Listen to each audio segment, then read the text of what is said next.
introduce you guys and then pass it. Okay, we're doing really well. All right. I need to know, because I wanted to start. Can't this be turned on?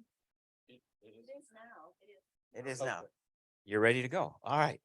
Well, I'll do a brief intro and then turn this microphone over to either Gary or Eric or Debbie, whoever wants it. It looks like Debbie's got a microphone. I'm set. Okay, it'll go back to Gary. Okay. Welcome to session 3 of the Adult Bible School for 2023. Our topic is creativity.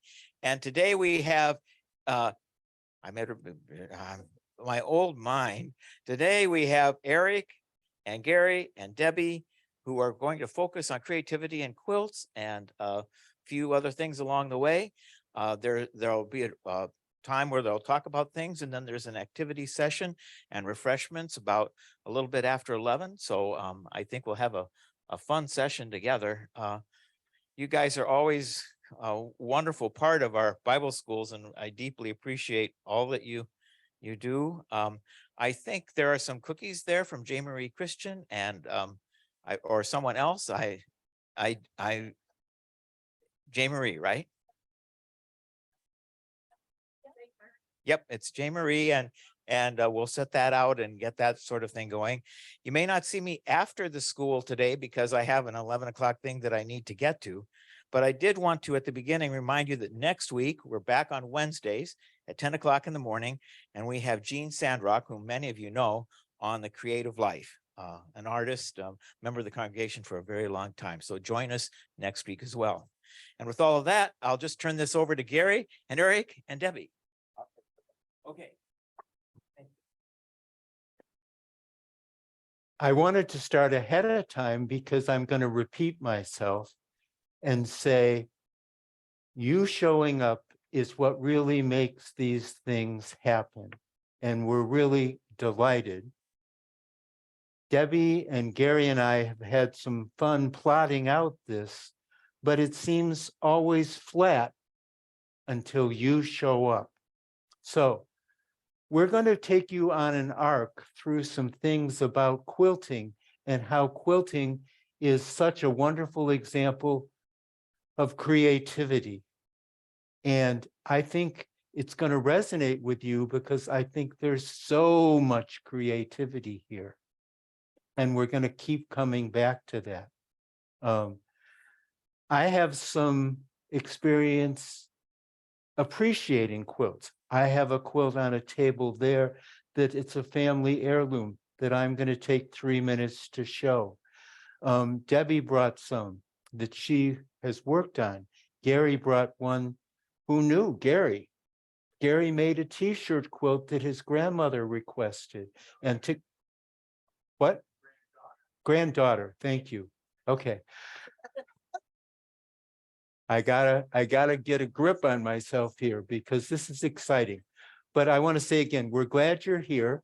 We're going to take you through a story that's a good warm-up story. It's got a lot of humor in it. We'll tell you that. So if you're chuckling, then you should go, I think I get this story. Then we're going to take you to another more serious story about an African-American family and their experience. And we've got this easel here because, and you can go, oh, when I hold this up, because these always get noticed because school teachers call these big books. Not a very creative name, but when we look at this, after we show it to you on the screen to go back and say, what did you notice? We're really interested to hear what you noticed because that's what makes it come alive. You make us come alive. Here we go. We're delighted that you're here. We do these kinds of books and call them family books because we think if the family is involved and generations know about it, then it's experienced more and everybody benefits. So we're going to start you off with our first book that's about a man named Sam Johnson. So here he is. He's the man in red. He's got red hair, a red beard. This is his location. He's a farmer. He's sitting on one of the fences, and can you see he's looking across that field, and there's going to be a county fair and things are going to happen. He's flanked by the pig on this side. Animals are going to be important. And the story is by a woman who writes and illustrates. Her name is Lisa Campbell Ernst. And this is 50 years old. This is a classic. I think some of you are classics. I don't know. We'll see. Let's see what you think. You will be thinking in this story about who should be quilting. There's going to be a debate, okay? Here we go. I'm going to start. I'm going to read the things about Sam. Thank you. This is a wonderful scene. If ever you looked out an airplane window and looked down on the ground and think, the landscape is so engaging. It almost looks like there's blankets or quilts. How this all fits together. Thanks, Gary. And here we go. There's a problem. Can you go back one? See the problem over on Debbie's side? There's been an awning that sort of cooled off the pigs. Pigs are sort of heavy. They can get hot. They need shade. But now there's a rip in the awning. Oh, a problem already. Here we go. Okay, thanks.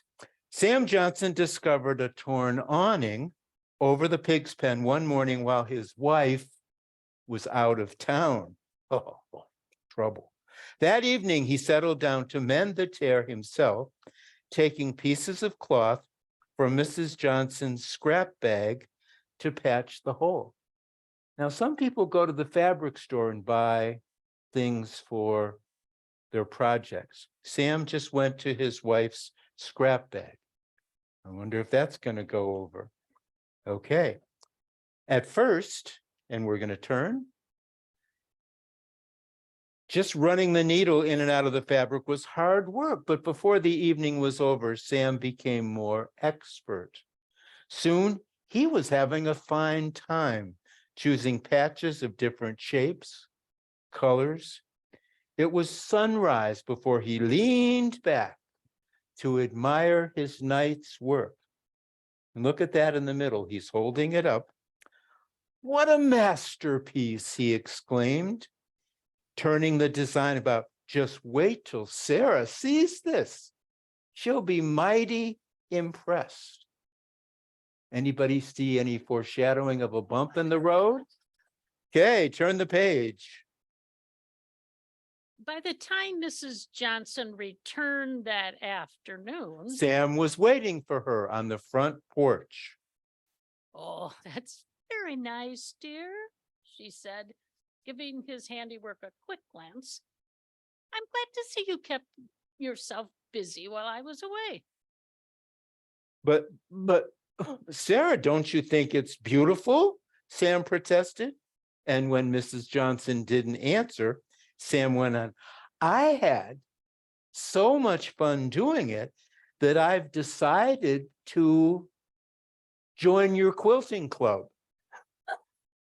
Oh, no, Sam, dear. Mrs. Johnson chuckled nervously. Oh, it's very nice that you enjoyed your little project while I was away. But my quilting club? Don't get carried away. That's no place for a man to be. Sewing is women's work.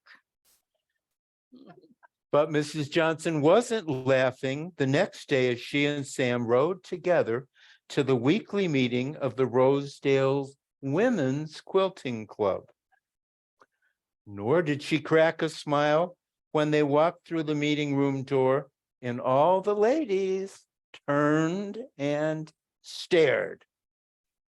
Oh, sorry, Mrs. Johnson, my mistake. Keep on. Sam cleared his throat. Good evening, he said calmly. I've decided to join your club. Well, after a few seconds of silence, a small snicker was heard. Then another and another. Soon everyone in the whole room was laughing. Everyone, that is, But Sam. Oh, don't be silly, the club president said. We can't have a man here bungling everything. Our most important quilt of the year is coming up. The one for the county fair contest. Why don't you go join the men's horseshoe or checkers club if you want something to do with your time? Men's horseshoes? Checkers club? Sam stalked out of the room. Now, the story takes a turn. Good. I'm sensing a little catching of the humor. Good. The next morning, Sam's hastily hung posters were scattered all around the county. Now, one of them here says equal rights for men. In the wagon, there's one that says men unite. And then there's something about freedom. This gets really pretty raucous. Okay. Sam's speech that evening was a rousing one. Men, he began. Let's see, I've got 3 of us, no, 4 of us, 5 of us in the room. Men, we have a very serious problem on our hands. And he described what happened to the awning. And there he is, waving it high in the air.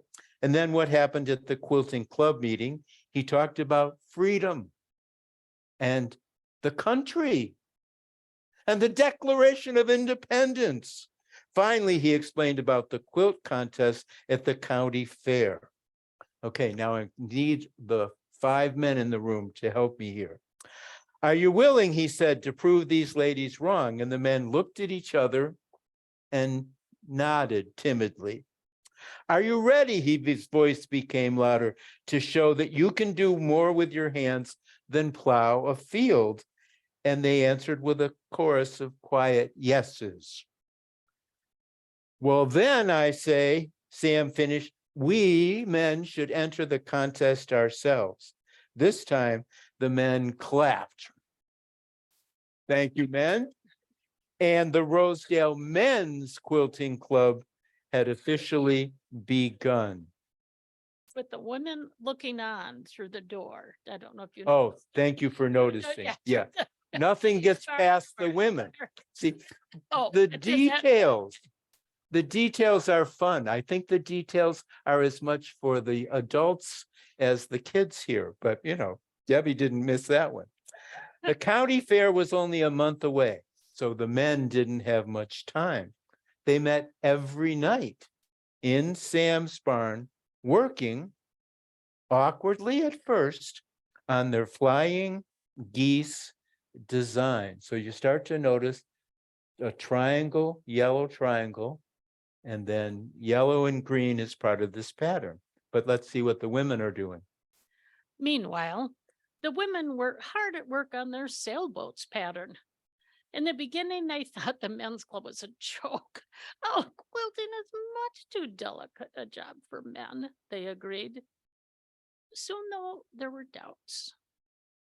I wonder what their quilt looks like, the women's club president said one evening. I wonder what colors they are using. No one spoke up, but a hush fell over the room as everyone stitched faster. Gary, if my voice is too loud, you could sort of go like this. And if Debbie's voice could be louder, we could sort of, Get closer. yeah, yeah. There are other wearable mics, but they're set for upstairs and there's only one for down here. So that's why, and I got here first. No, Yeah, no, anyway, okay. Oh, this is one of my favorite pages. We're going to read this together. In the Their final week, each club worked far into the night, making their stitches small and neat, their seams straight and exact. Notice there's about 3 on a side, 4 sides. There's about 12 men, 12 women. And we're going to ask you at the end about, can you remember the names of these patterns? Because it's part of the story. Okay, and it's going to be both of us on this new page because it's the day of the contest. At dawn on the day of the the contest, contest, the men and the women gently folded their quilts and laid them in the back of their wagons and set out for the fairground. Now, the women are down in the corner on Debbie's side. They've got parasols to protect them from the sun. The men are coming up there, so they're headed there. But catch the foreshadowing here. It was a The cool, clear morning following a night of heavy rain. Each group wrapped its entry in old blankets to protect it from lingering drops. Okay, now, do you see the trees? Does it look like it's still with no wind? There's wind. There's been rain. Make a prediction to yourself. What might happen? And get ready. Okay, here we go again, Debbie. As the wagons pass through the fairground gates, the Rosedale Quilting Clubs paused a moment and looking quite smug, nodded their heads in greeting. Just then, a huge gust of wind blew up and both quilts were swept into the air and each landed with a light splat in a giant mud puddle. In a giant mud puddle. Anybody predict that? Good, thank you. That's engaging. It's good. It's a good thing. Oh, no one could believe what had happened. Oh, all that work, moaned Sam, all those hours and hours. And now look, ruined. Oh. But then the women peered at the men's quilt and noticed how beautiful it was. And the men saw for the first time that the women's quilt was quite beautiful too. You really did a wonderful job, they said to each other. Too bad neither of us will win. Wait, said Sam, as everyone headed back to the wagons. I have an idea. Hey, it's busy, but see what their idea is. Cool story, right?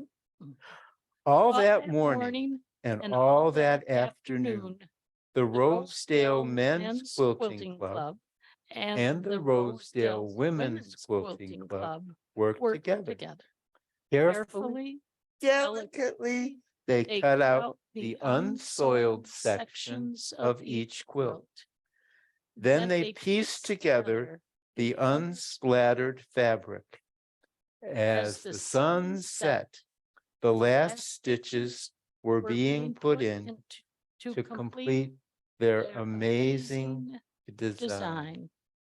Now, this is the fair. It's not just the quilters here. You're going to meet some other people.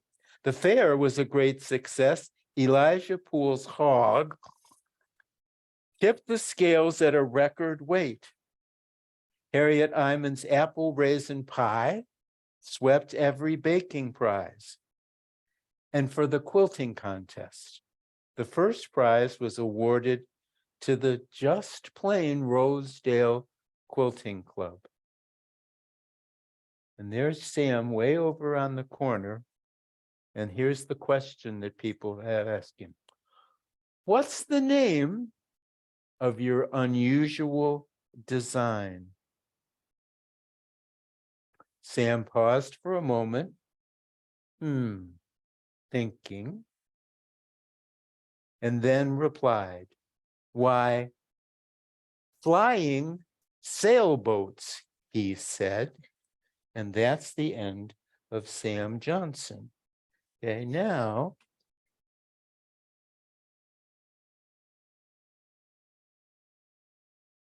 you're sure. We use these kinds of things in schools to get kids to retell stories. So let's see how you do on this. Who made this pattern? The men. And what was it called? Flying geese. Okay. Who made this pattern? And what did the women call it? Okay. Sailboats. Now, flying geese, sailboats. Let's see what you might call a pattern like this. Anybody know this pattern? It's black. It's got sharp edges. What do you think? What? Very good. That's it. Yep. Some people call it bear claw, bear paw, but it's like it's sharp. It looks interesting. Okay. You have two hands, right? I do. Okay, keep going. But this is how it turns out at the end, where all the four colors are there, the yellow and the green from the flying geese and the pink and the blue. They didn't really have pink. This is contact paper, but it still won a blue ribbon, right? But other people have just made crazy quilts. So used to be that people used scraps. Used to be people didn't go to fabric stores to buy brand clean fabric, but that was before Sam Johnson and all them. You're a presenter's dream. You chuckled in the right places. That's good. Anybody have any, we call these connections, a reaction you want to make? Let's see. I've got to look at my time. Yeah, Cheryl. I always laugh about this story because my mother was a quilter and she loved making quilts. I'm not a quilter and I'm not into quilts, but my dad used to do the graphic artistry for my mother. When she had a design in mind, she would tell my dad, and my dad would do it out on paper and get it all done. And then my mother would do the quilting. And so they worked together on doing quilts. Oh, neat. How nice. And boy, Cheryl, what I hear in that is nobody has all the gifts. But sometimes we need gifts that somebody else has to complement some gifts that we might have. So, you know, that's a wonderful thing. And the church is like that. Life is like that. And when we think about that, we can remind ourselves and maybe do better, maybe get a blue ribbon. I don't know. So we want it to be sort of making connections at 10:28. So we're doing. Heather, thank you. I loved how much in the illustration, how many animals and people were peering at other people being creative or taking that risk, right? So even at the beginning, when Sam is sitting in front of the fireplace with the cover, all the animals are watching in the window him. And so isn't that a great connection for us to take the risk, and others might be interested if we're leading the way and being creative or taking the idea risk. I just love there's lots of opportunities where the women are peering at the men and right trying to figure out what's going on in there. Something's happening. And that was Heather, you expressed that really well. And that's why I think these stories are rich. There's a lot of things to see and to enjoy, and maybe to reread and look again and say, oh, I didn't see that the first time. And that's why, you know, families can do this and the adults can say, oh, it was fun to read this story together, or you saw something I didn't see. And it's great. The interesting thing is that creativity is not just the person who's doing it, but we can enjoy it by what Heather is saying, by looking at it and realizing, oh, they're really creative, but I could do this or I can do that. And sometimes being creative is to be able to enjoy and celebrate what somebody else does. That's the gift of what we are as the church. Gary, you talked just long enough for me to grab the second book. Thank you. we're going to keep going because, as I said, we have an arc of things. This was sort of a fun warm-up. This is a little bit more of a serious book, but it has quilting in it, and it has an unusual title. It's called Tar Beach, and it's a family different from the characters in the Sam Johnson book. It's an African-American family. This won an award for illustration, and it got some other awards that you're going to find out. I'm going to read the, Debbie's going to have more here, and Debbie, rises to the occasion, and when you see how this goes, you'll understand the pun in that. This is by a woman whose name is Faith Ringgold, and she is a quilter. And when we see how you react to this one, we're going to show you some more evidence of that. But we're ready to start, Debbie. Do you And want to put the big book up on the easel? I Which one will, do you- when we go back to it Okay. for connections. Thank you. Okay. I'm very capable of forgetting, so it doesn't hurt. It doesn't hurt my feelings that you checked that out with me. Great. I will always remember when the stars fell down around me and lifted me up above the George Washington Bridge. I could see our tiny rooftop with Mommy and Daddy and Mr. and Mrs. Honey, our next door neighbors, still playing cards as if nothing was going on. And Bibi, my baby brother, lying real still on the mattress, just like I told him to.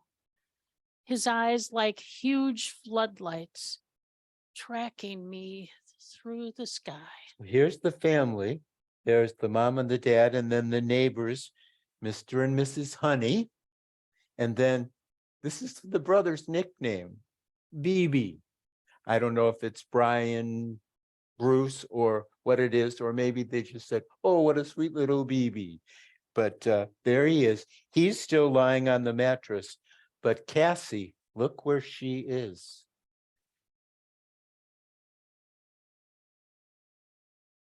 Sleeping on Tar Beach was magical. Lying on the roof in the night with stars and skyscraper buildings all around me made me feel rich, like I owned all that I could see. The bridge was my most prized possession. Okay. You can tell where this author lives. These are really authentic.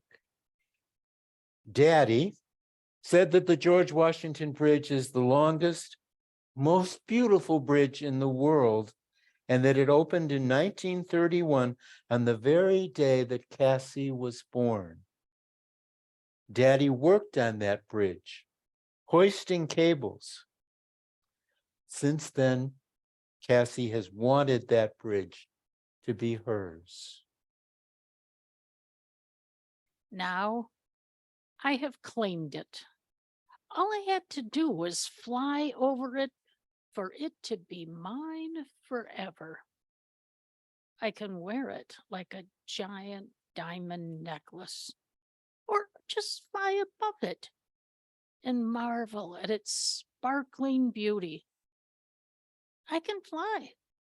Yes, fly.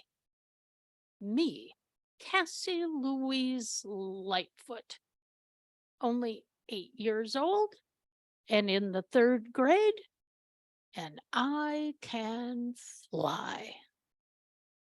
That means I am free to go wherever I want for the rest of my life.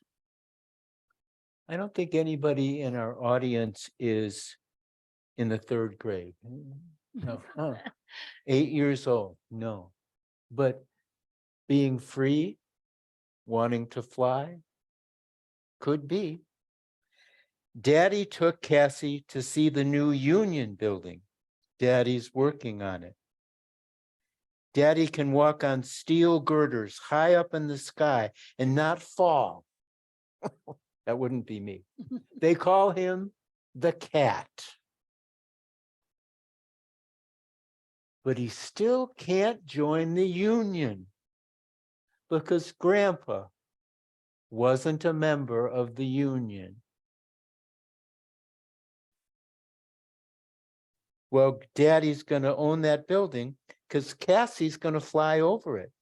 And Cassie's going to give the building to him. Then it won't matter that he's not in their old union, or whether he's colored or a half-breed Indian, like some of them say. He'll be rich, and he won't have to stand on a 24-story high girders and look down. He can look at his building going up, and Mommy won't cry all winter when he goes to look for work and doesn't come home then. And Mommy can laugh and sleep late like Mrs. Honey. And we can have ice cream every night for dessert. I think that's my favorite page. I love the slippers by the bed, and I love the ice cream for the, who doesn't love ice cream for dessert, Next, I'm going to fly over the ice cream factory just to make sure we do. I never saw that one coming. You eat ice cream, then you fly over the factory. Is this wish fulfillment? Oh, Tonight, we're going up to Tar Beach. Mommy is roasting peanuts and frying chicken, and Daddy will bring home a watermelon. Mr. and Mrs. Honey will bring the beer and their old green card table. And then the stars will fall around me, and I will fly to the Union Building.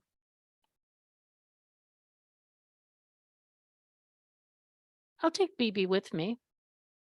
He has threatened to tell Mommy and Daddy if I leave him behind. I have told him it's very easy. Anyone can fly. All you need is somewhere to go that you can't get to any other way. The next thing you know, you're flying among the stars. now this is a picture of the actual quilt.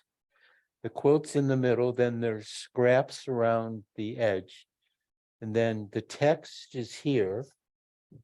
So this author of this book first did it as a piece of art, and people said, it's a great piece of art, it would also make a book. So it's both, but it was this first. But creativity is the name of the game, right? At Vacation Bible School, flying. Don't get more creative than flying, but it's very interesting. So let's hear some connections. Gary's gonna, oh, thank you. This was the dedication in the front. It makes much more sense for us to show this now at the back. So Debbie, would you read this? Because there's 5 groups that she mentions that she wrote for or painted for. My first book is from my mother, Mrs. or Ma'am Willie Posey, who took me to Tar Beach and everywhere else. If she could be here now. And for my 3 grandchildren, Faith, Theodora, and Martha. They are all strong readers and can fly. And for my children, Michelle and Barbara. They are women now, but I knew them when. And for my husband, Burdette Ringgold, who keeps my feet on the ground. It was he who reminded me about Tar Beach after all these years.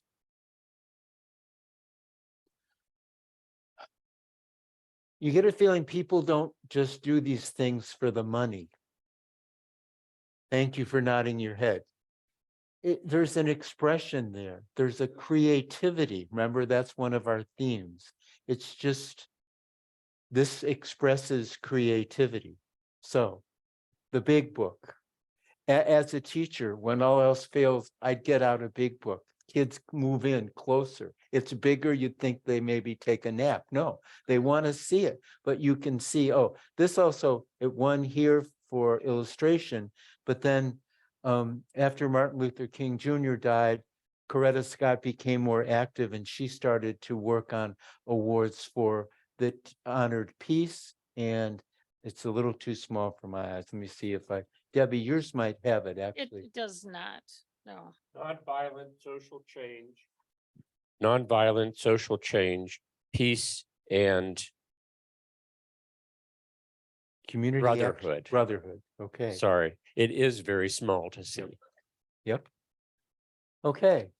I generated a list for me, but I'd like to see if you saw some of the same things in this that are unique themes in this story, very different from Sam Johnson on purpose. There's a lot of things with quilting and there's a lot of things with creativity that fit under that. What did anybody notice? Yep. Marty, thank you. That's what be able to fly. That's wonderful. You said dream big. Oh, yeah. And you know, what's bigger than being up in the air, getting a huge view? Yep. Thank you. Okay. Somebody else. Thanks, Marty, for getting it rolling. And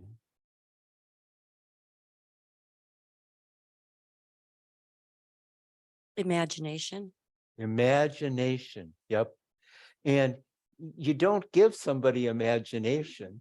You sort of appreciate it and then you give things that maybe inspire it.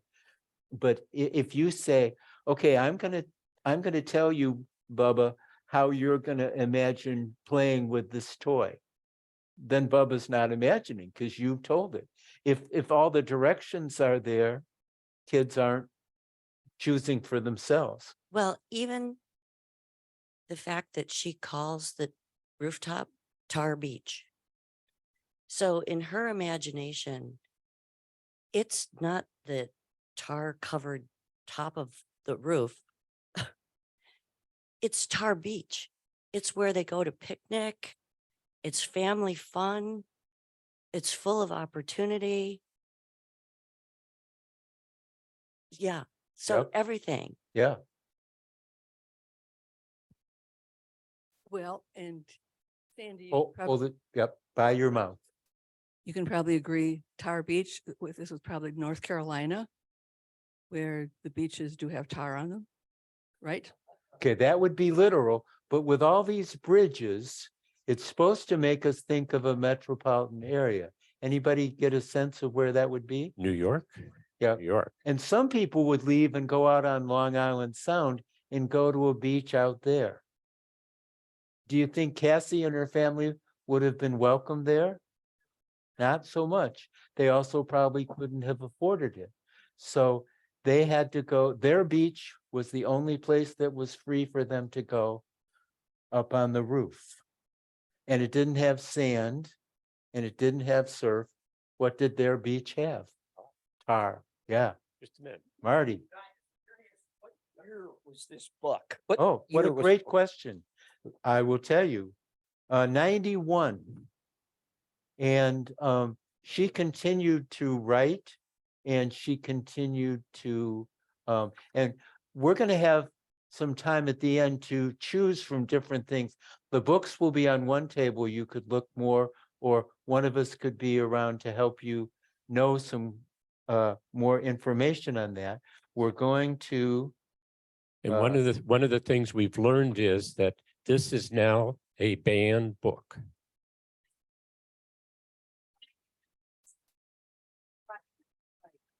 Sandy. I think one of the really interesting themes is freedom, the freedom to choose to go anywhere you want. You're not constrained by anything that we think of today. And flying, I think, connotes that, but the freedom of the imagination, as Andy said, just a powerful theme in the book. You know, Eric and I have both been blessed in our careers by teaching elementary students. And when you share these books with them and you just see One of the. their imaginations take off, you see them come up with something on their own I don't know. later. They bring back something that this was maybe a spark for something, and they turned it into a fort in their living room. They turned it into the beach in the basement. They did, you know, and just to have had that gift of having the imagination and the free spirit of children, and to be able to have that a part of our lives. And, you know, that what a job to go to, you know, to be able to have the beauty of those imaginations and minds enrich us. And that's what they did. And it took me a while as a teacher to realize that one of my jobs was to direct enough and offer enough things that might inspire, but as soon as they got inspired, to back away and let them do the rest.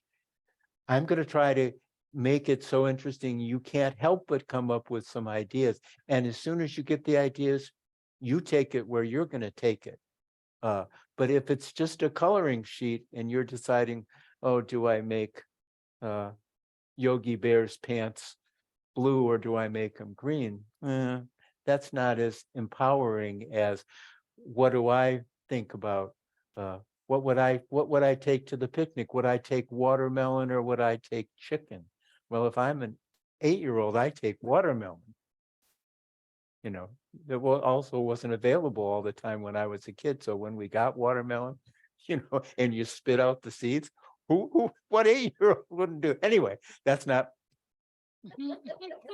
All right, so okay. we're going to move on to. I want to go back though to a couple of the issues. African-American men employees were discriminated against with the grandfather clause. That one, they wouldn't say, oh, it's not that we don't hire African-American men. If your grandfather worked for the company, you can do it.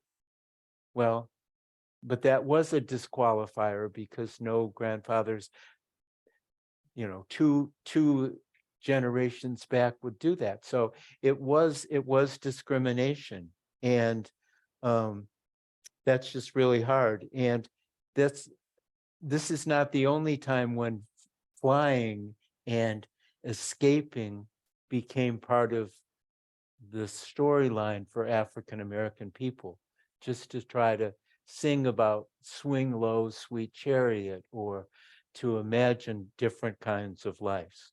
Okay, so Gary, I'll grab the quilt and you start the story of Grace. I'll go bring it up.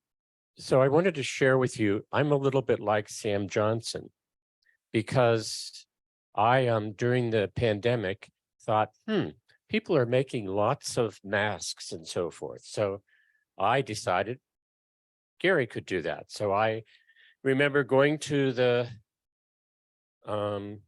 store and standing in line with fabric, and the clerk would say, oh, what are you going to make?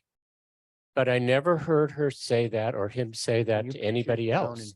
But to me, as a man, they would say, what are you going to do?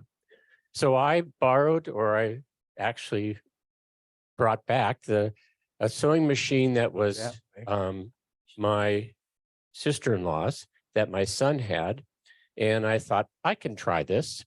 And with YouTube, I was able to put things together. My granddaughter saw me make some masks, saw me make some of those cozies that you put stuff into the microwave with and keep it, and then you can put the bowl on your table and all that kind of stuff.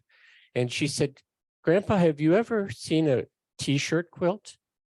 I said, sure I have. She said, well, I have t-shirts. When I was in middle school, I was in gymnastics. When I was in high school, I went to La Follette High School, and she said I had cheer. I was in the cheer squad and I had shirts from that. So she said, my Christmas is coming. This is in October or November. Christmas is coming. And if it's not for Christmas, you could do it for my birthday in April. So I thought, that's okay. I looked up and started looking at what it was. She brought me 25 shirts. And so this is kind of the finished product of what happened. And Hey, what? one of the Let's- things that we learned is Let's move your grip down to the top. There. Yeah. so one of the things you see La Follette and so forth. So after I put the backing onto the shirts because they stretch because they were all soft, I ironed backing onto it and I invited her to come to the house and I said, you help me lay it out. And at first she laid all the shirts that matched each other beside each other. And she said, oh no, that doesn't work. And then she got creative and she designed where she wanted to have the shirts. The La Follette colors are the burgundy and the gray. And so I had another YouTube that I saw that I thought, oh, I'll do that. And then I realized that's harder than I even thought it was. I got the top of it put together and I was working on the corners and Carolyn Kane is a quilter. And so I asked her, I went out. Carolyn Kane is here today. Yeah. I asked her, how do you do a mitered corner? So I went out and she explained it and she explained it. I got home and I tried it and I tried it. And I went to Eric's cousin who lives in town. And I said, Cindy, I don't know how to do a mitered corner. She said, why would you do it on a quilt that's going to your granddaughter that will probably get slept on and so forth? She said, why don't you just do a square corner? So that was what I ended up with, which was much easier. Carolyn, I'm sorry, I'll have to have another lesson on that one, but that's where it was. So Grace also brought me then another sweatshirt. And I said, well, Grace, we really can't change the design, but Why don't you get for your birthday then. So this was almost done at Christmas time, but I had to bring the piece to the church because Carolyn said she'd help me sandwich it, which is you take the back of the quilt, put some batting between it and the front of the quilt, and you pin the heck out of it so that it doesn't slide or whatever. So my first sewing machine gave out and a friend from Attic Angel who helps us said, I have one that I never use. Would you like it? So the second machine I started and that worked to get the rest of it done at that point. And so that's my kind of job. And one of the things that's interesting is that creativity, if I had more opportunity for having Grace come, I would have had her help me sew it. And as I look back, that was a piece that I probably missed on at that point. She's busy as a post high school student in 2 different jobs. And so I let that be. Christmas time, I had it partially done by her birthday, then it was done with the 2 pillows. So that's my story. Thank you. Yeah. And the shirts are always more expensive if you get your name put on the back. So you have the logo on the front and your name on the back. So she said, I'd really like to use those. So anyways, okay, Debbie. Yeah. She did. You picked that up and I hadn't thought about that, but she knew the order that she wanted them in. And it's an order. The interesting piece is, and I'll tell you this, is that they have a room where my son they have 3 kids. The 2 boys are out of the house and Grace has moved back into the house. She has a room and there's an empty room, which is kind of like a guest room or whatever. That's where the quilt is right now because she hasn't cleaned her room yet to put it on her bed. So different things for different folks. So that's where it is. Okay, Debbie, tell us about yours. Can I help hold it? Yeah, you can. Well, when we were planning this, they said, bring a quilt. And I said, well, I've got about 4 I could think of to share with different things. And very nicely, Eric said, we'll pick up 1 quilt to bring, and I am not a great quilter, but I enjoy it. And I really enjoy hand quilting. But I've made one quilt that Carrie and Emily wondered if I would live long enough to finish it. Because, and if that was a true state, I didn't know either. But quilting is one of the things that I enjoy the process. And so many times things I do in life, I just want to get through it. I want to get it done. And I have a dear friend that keeps saying to me, enjoy the process, enjoy the journey, and quilting does that for me. Well, this quilt is a very unusual quilt. When Eric and Gary contacted me about this, and Eric said, I don't know if you know this story or no. I said, did quilting in my classroom. I know it, I know that. And this was a quilt that I don't think I have the year on it, but it had to have been over about 30 years ago. And at least we did this in my classroom.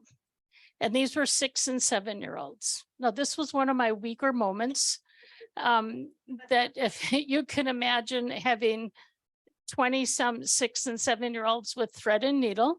And that was an experience, but I did have at least 10 mothers, and they were all mothers that came in.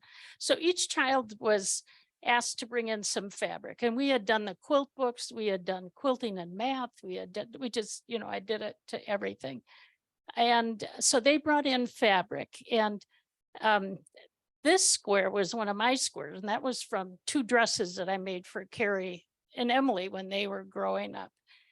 But my favorite square is right here. And this boy, Heath, his name is at the top. I remember Heath Horner very well. And they hand stitched the 2 triangles together. And Heath was so excited because he brought in part of his snowsuit. And don't worry, it didn't matter because it was torn anyway. And but the stories that, they all shared, but Heath was so excited that his snowsuit was a part of this quilt. And I still have very fond memories of the children sitting in the classroom and working, and mothers rethreading needles constantly. So. All right. Eric? So we definitely do hear about stories and things like that. This is one. Okay, yep. Go for it. He doesn't. This is a teddy bear quilt, obviously. And this came to me through my family.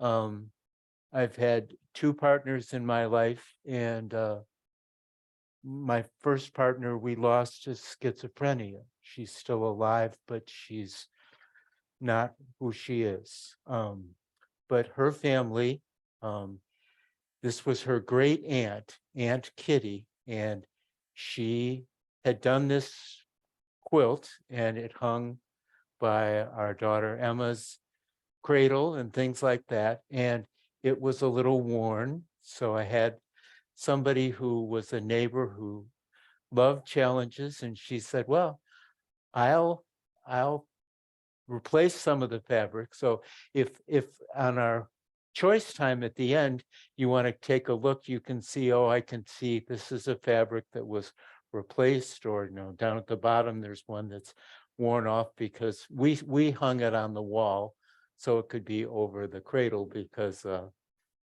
anyway, and teddy bears, I mean, what a super theme. And that's a great question. I'll meet you at the table and we'll answer it together. Yeah. When was that created? Let me think. There's a I think in 50, there's a letter. here. Thank you. I have Grandma Rash's.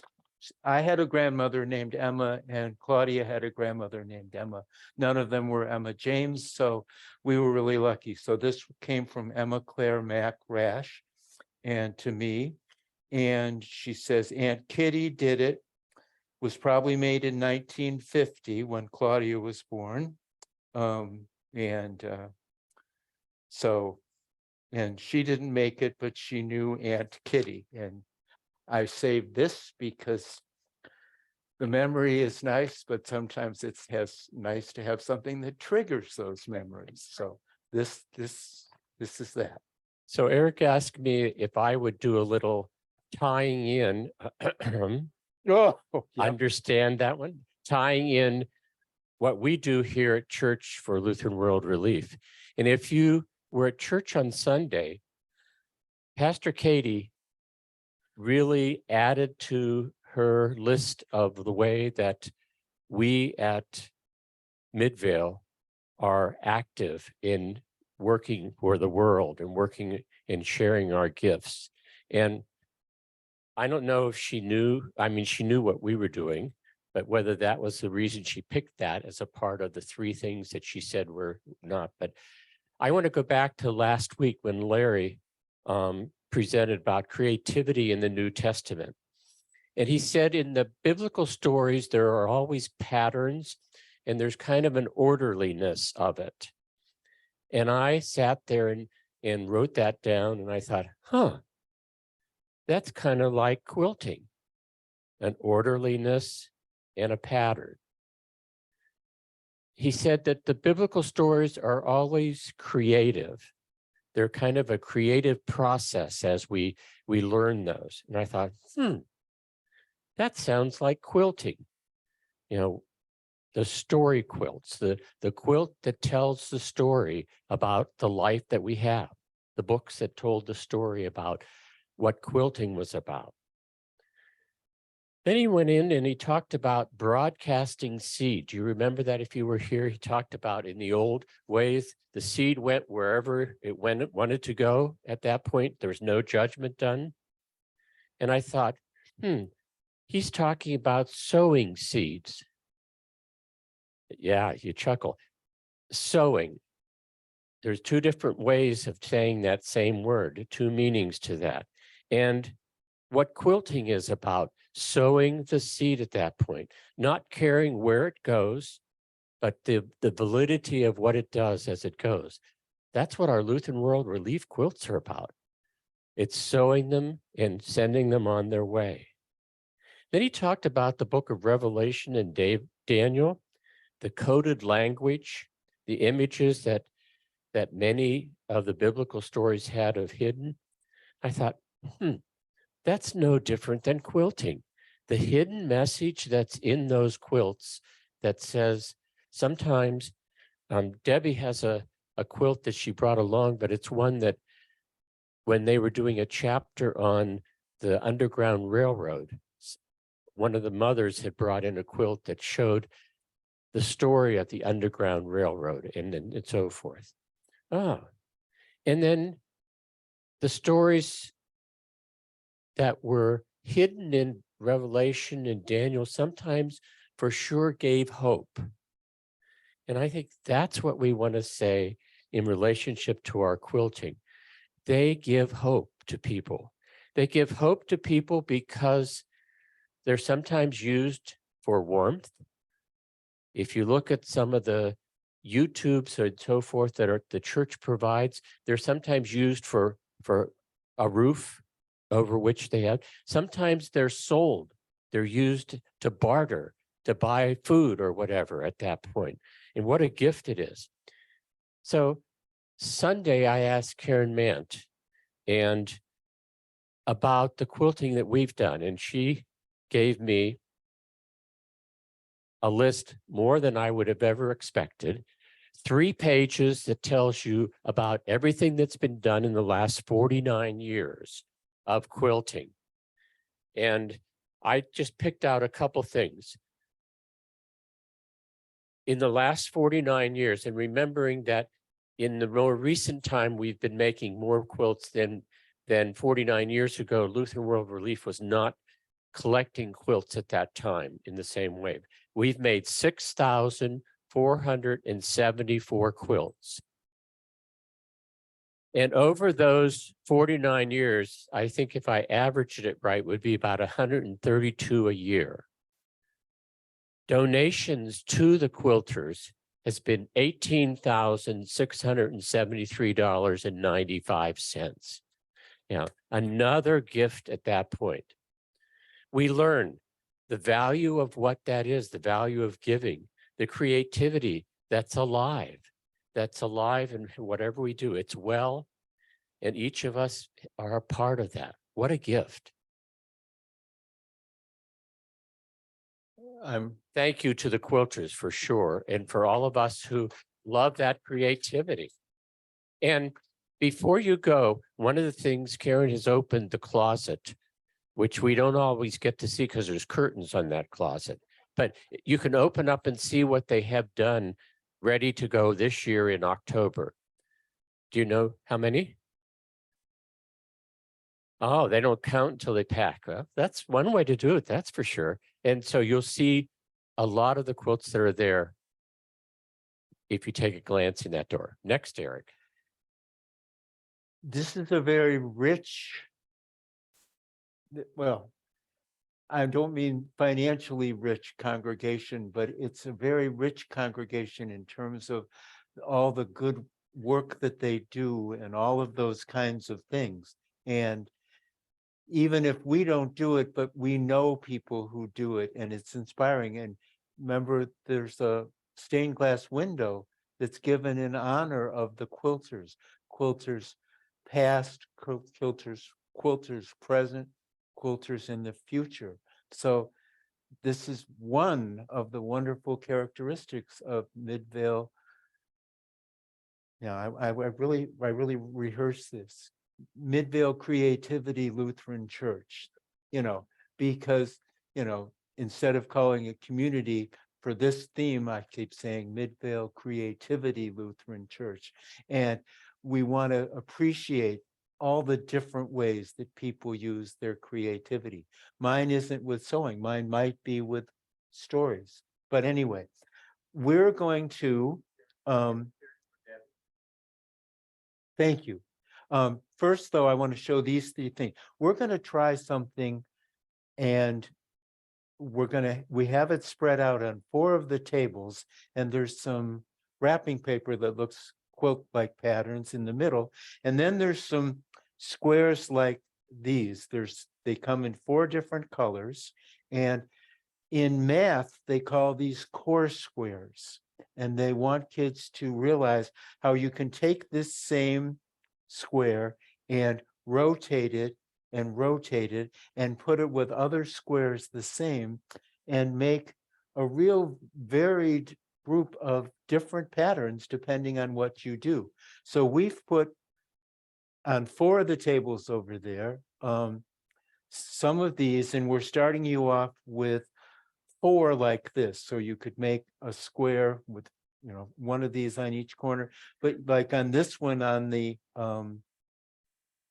sailboat one from Sam Johnson, you could put the little one there and then turn it here and then turn it.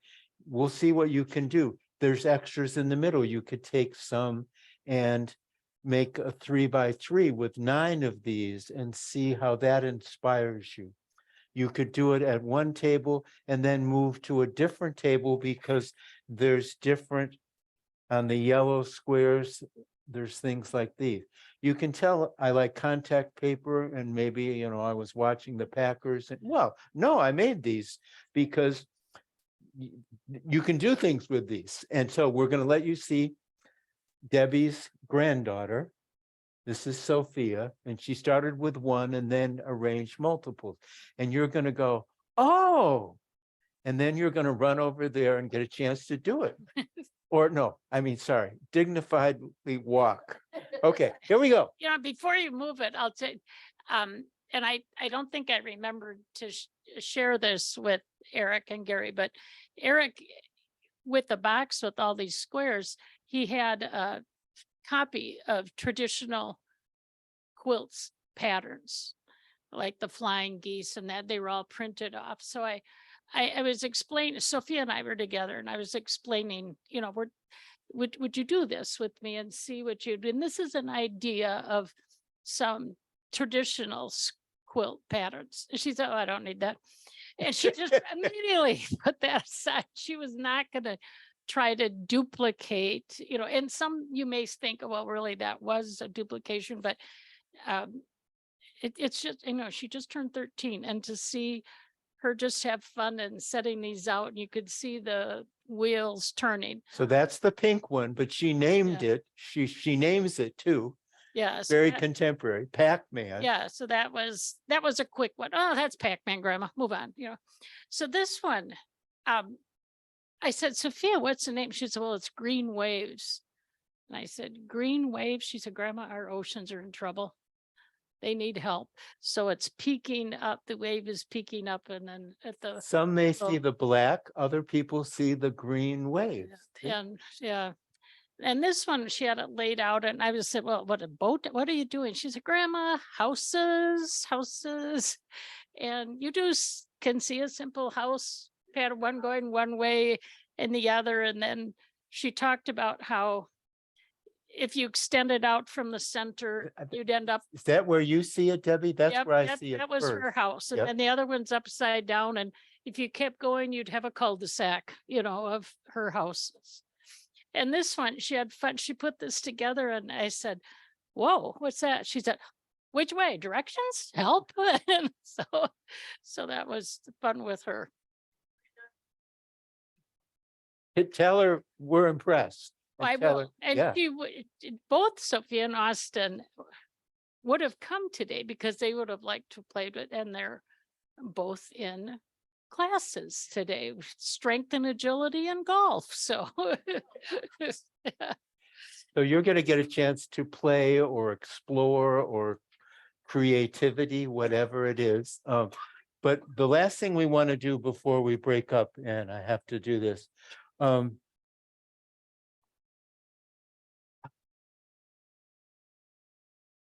These things don't happen without a lot of people contributing encouragement and things like that. So I often have 3x5 cards, but this is too big for one 3x5 card, but I'm going to do this quickly. Pastor Katie really helped us because she's always showing some leadership.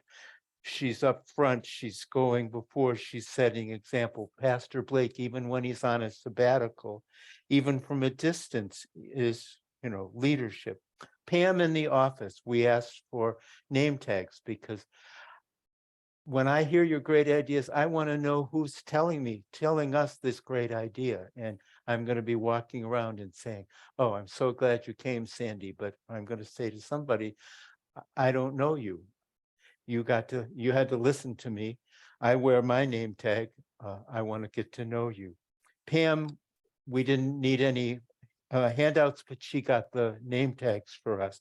She's such a calm, orderly, gracious, central person in the office. Pastor Ken, who is now gone, we said we want to do quilting. We think it's a great example of creativity. He said, oh, well, and we couldn't be here on the Wednesdays, and we couldn't make Debbie have to miss family time. So they stretched. I'm grateful. I told Ken, I'm telling you that I'm grateful for that. Emily from the adult ed department, they are always helping so that they can be visuals with the auditory. So you don't have to just listen, you can see kinds of things. David, okay, if I was talking just with my voice, that would be really hard. David makes those things happen. And, it makes a difference. And I thank you. And I hope other people will do the same. The refreshment people, because as we now go to our ending time, there are refreshments, there are drinks. They can go. If my teddy bear quilt gets some food on it or something, I guess we'd have you work on the tables. Thinking that through, that wasn't the smartest thing. The other ones, the wrapping paper and the things, those are expendable. So there's and then there's some toys that make me think of quilting. That's a James family toy. And I have to say to Debbie and Gary that sometimes they act as if they think I'm leading. In reality, they pick up with something and exceed my expectations. They're really wonderful colleagues to work with. Debbie and I, I'm ahead of time, so I'm going to say, when I was new at Midvale, Midvale was trying something new with these prayer stations. And I thought, well, as a new person, I could go to that. I went, we did some brainstorming. Was an interesting meeting. We walked out and Debbie and I were walking. She said, I don't think I know you. Tell me about yourself. So, she asked me. We learned that we were both teachers, things like that. And Debbie becomes a colleague. Debbie becomes a friend. This is a great place for that. And lastly, it's the Midvale Quilters. There is a history for doing things, and that history has creativity to it, but it also sends quilts that can be a tent for somebody who doesn't have shelter. It can be warmth for somebody who doesn't have enough when the weather is cold. These things make a difference, and we're grateful for that tradition here, and that's how I'm going to close. So at this choice time, you can definitely leave. Nobody's going to, take it out of your paycheck or anything. You can go to the tables. The books we're going to put over there on the rectangle table. And if you want to tell us something about that you thought was interesting or boring, all those kinds of things, we might come back another time. I know another book about quilting. Where did I put it? Right here. It's a great story about families and generations.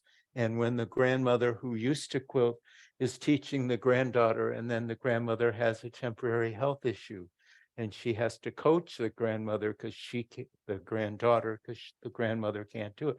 So wonderful. And this is an ethnic group that's not represented in person, that maybe we can have a story like that. We could come back and do one of these stories another time. And you would be presenters, because I know the people that I know here have wonderful backgrounds to share. And the people I don't know, I bet they do too. So keep coming, keep sharing. Don't leave. If you want to go look at the quotes more, if you want to eat, but the presentation part is over. But Gary, thank you. And thanks to everybody here in the room. I would like to add one little thing. And I hope I don't get emotional because all of a sudden I feel like it. Eric and Gary have no idea how I feel when I see an email from them. And when they say, what do you think? Do you want to do this? Well, what I think is I've been truly blessed. And I just can't thank them enough for including me. And I'm here, guys, anytime. Anytime. And our older daughter's birthday was on the 4th of July. And so we were in Rochester, which I'm so grateful that I didn't have to leave at 3 a.m. yesterday to get here for 10 o'clock time. So Enjoy your time. thank you all. Thank you.